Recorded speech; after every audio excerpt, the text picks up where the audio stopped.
Dear all, welcome to Om Learning Classes. Today we have discussion about demodulator of AM signal. The demodulator which is utilized for the demodulation process. And the demodulation is the process in which the recovery of baseband signal, which is also known as modulating signal or message signal, is achieved at the receiver by utilizing the input received modulated signal. So as per the demodulation of AM signal, we utilize AM demodulator at the receiver end, and by utilizing input received AM modulated signal, we recover our baseband or modulating signal which is transmitted from the transmitter. So in this we have two category of AM demodulator.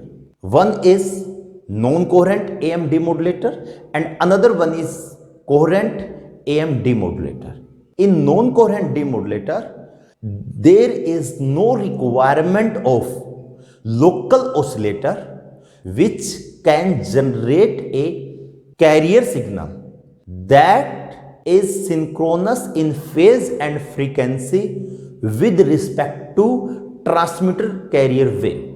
So non-coherent means there is no requirement of synchronization at the receiver corresponding to transmitter. And due to this fact, the receiver becomes simple and cost effective.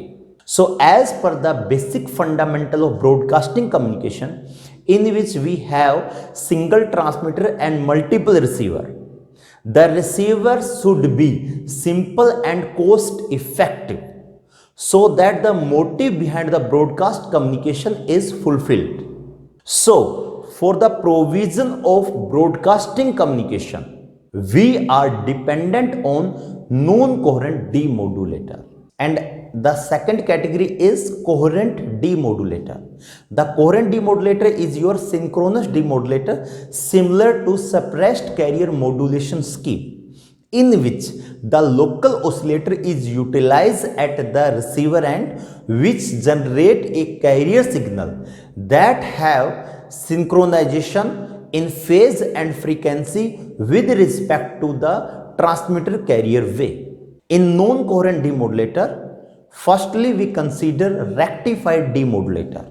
In the rectified demodulator, we utilize a diode and resistor circuitry. The diode and resistor circuitry will accept the input as AM modulated signal, and this input is passed from diode and resistor circuit, which suppress the negative half portion of input AM wave. And now, as per the utility of the diode, we have switching phenomena that is defined by a periodic signal as square pulse, which is mathematically defined as WT, and that is equivalent to 1 by 2 plus 2 by pi bracket start cos omega ct minus 1 by 3 cos 3 omega ct plus 1 by 5 cos 5 omega ct and up to so on. Now, as per the diagram, the input signal is passed from diode and resistor circuit. So, the input signal which is AM modulated wave, and that is equivalent to AC bracket start 1 plus Ka into empty bracket close into cos omega ct is multiplied by WT, as the input signal is passed from diode and resistor circuit. And after multiplication, we have the DC term as well as the term corresponding to modulating signal, that is empty. The other terms also there to filter out all the terms which are operated at high frequency. We utilize the low pass filter. The low pass filter which have the cutoff frequency corresponding to bandwidth of the modulating signal or the maximum operating frequency of the modulating signal. So as per this low pass filter, we have the output that contains two terms, one term corresponding to modulating signal and the other term is DC term.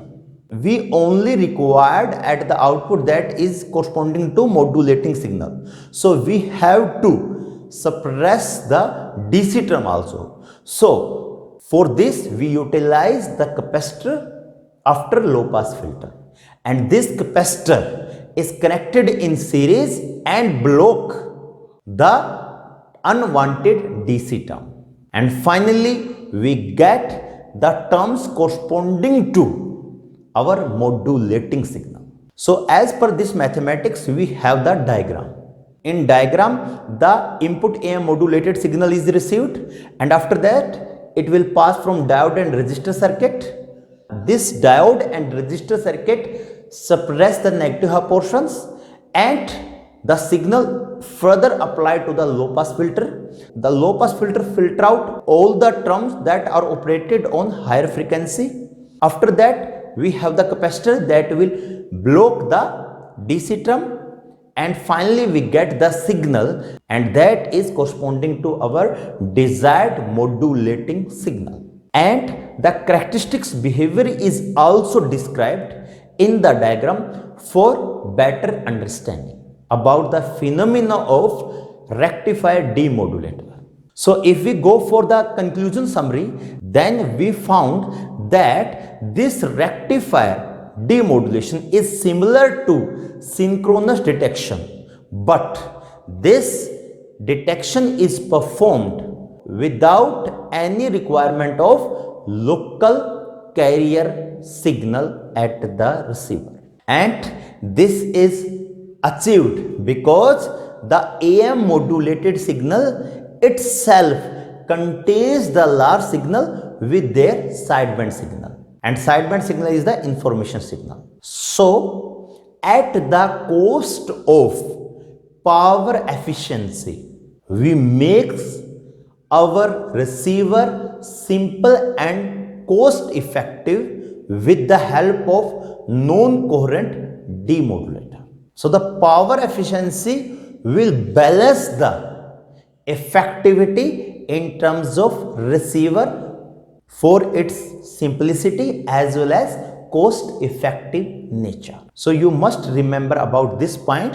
If we transmit the large carrier itself in the modulated signal, then at the receiver end we can use non-coherent demodulator, and in non-coherent demodulator there is no further requirement of carrier generation or local oscillator which generate the carrier signal, similar to transmitted wave in terms of frequency and phase. So this is all about rectifier demodulator, and that is lies under the category of non-coherent AM demodulator. Now in next lecture we will discuss about the second category of non-coherent demodulator, that is scalar demodulator.